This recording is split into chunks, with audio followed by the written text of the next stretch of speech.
Hello everyone, here Dr. Zahid Ansari, Professor of Computer Science and Engineering. In this video, I'll discuss about how to use checkbox in a Java Swing program. The JCheckbox class provides the functionality of a checkbox. Its immediate superclass is JToggleButton, which provides the support for two state buttons. JCheckbox defines several constructors, and one of it is which takes one string parameter. It creates a checkbox that has the text specified by the string as a label. When the user selects the checkbox, when the user selects or deselects a checkbox, an item event is generated. This item event, it is passed to the item state change method of the item listener, which is listening any change for this checkbox. Now we see an example. Okay. In the following example, an applet is created which displays 4 checkboxes and a label. So there are 4 checkboxes over here, right? Checkbox for C, checkbox C++, checkbox for Java, checkbox for Perl, and there is one label. Okay. So whichever checkbox is selected, basically the label, it displays that name. Okay. So here Java checkbox is selected, so it is displaying Java is selected. Okay. Now to determine whether a checkbox is selected or not, we call the method isSelected. And to determine which one is selected, so whenever an item state is changed, right, then at that time whenever any checkbox is clicked, item event is generated, right? So from that item, if we call method from the item event, if we call getItem, it will give us the checkbox which has been clicked. Okay. Then once we get the checkbox, on that we call the method isSelected to know whether it got checked or it got unchecked. Okay. This will be more clear when we'll see the example. Okay. And in order to obtain the text associated with the checkbox, we call the method getText to the checkbox so that we get that text over here. Okay. Let's move to the example.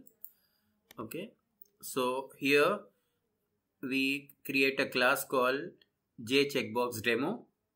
It's an applet, so it extends JApplet. We are importing the necessary Java packages from AWT and from Java Swing. Okay. Our class, it is an applet class. At the same time, it is also implementing the item listener, because whenever a checkbox is clicked, item event is generated. So we need to handle that. So to handle that, we are implementing item listener. Okay. We are defining a JLabel reference, JLab over here. Okay.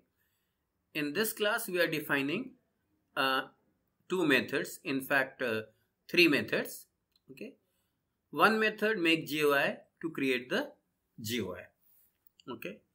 First, we are setting the layout to flow layout. Flow layout we are using so that the control will keep from left to right. As we add the controls, they will be added from left to right. Okay. We create the first checkbox over here. Okay. We create an instance of the checkbox. We give the name. We give the text over here C. Okay. And after that, for this checkbox, we are adding the listener. Right. So add item listener. And we are passing this reference because our current class is also the item listener. Okay. So we are passing this reference over here. After that, we are adding our checkbox to the content pane associated with our applet. Once we added the first checkbox, then we are creating similarly the second checkbox for C++. We are adding the item listener to this, and we are adding the C++ checkbox into the content pane of the applet. The same thing we are doing for the checkbox Java and then for the checkbox Perl. Okay, so 4 checkbox we created, and we added the item listener for them, and we added them into the content pane associated with the applet. After that, we are instantiating the JLabel, right?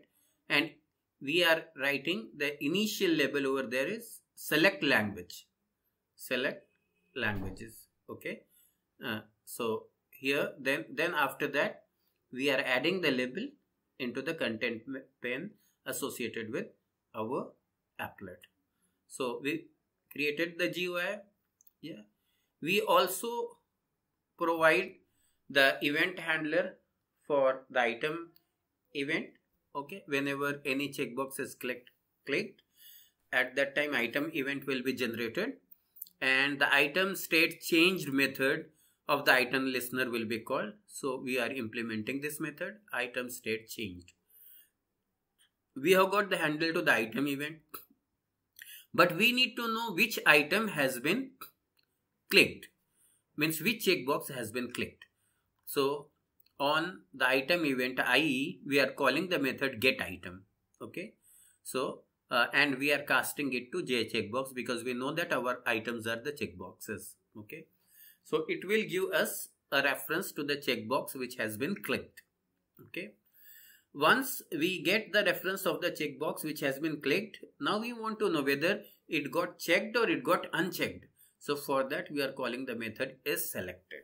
Right? If it got checked, then is selected will return true, otherwise it will return false. Okay, so if it got selected, then in that case what we do is the checkbox text we obtained through cb.getText.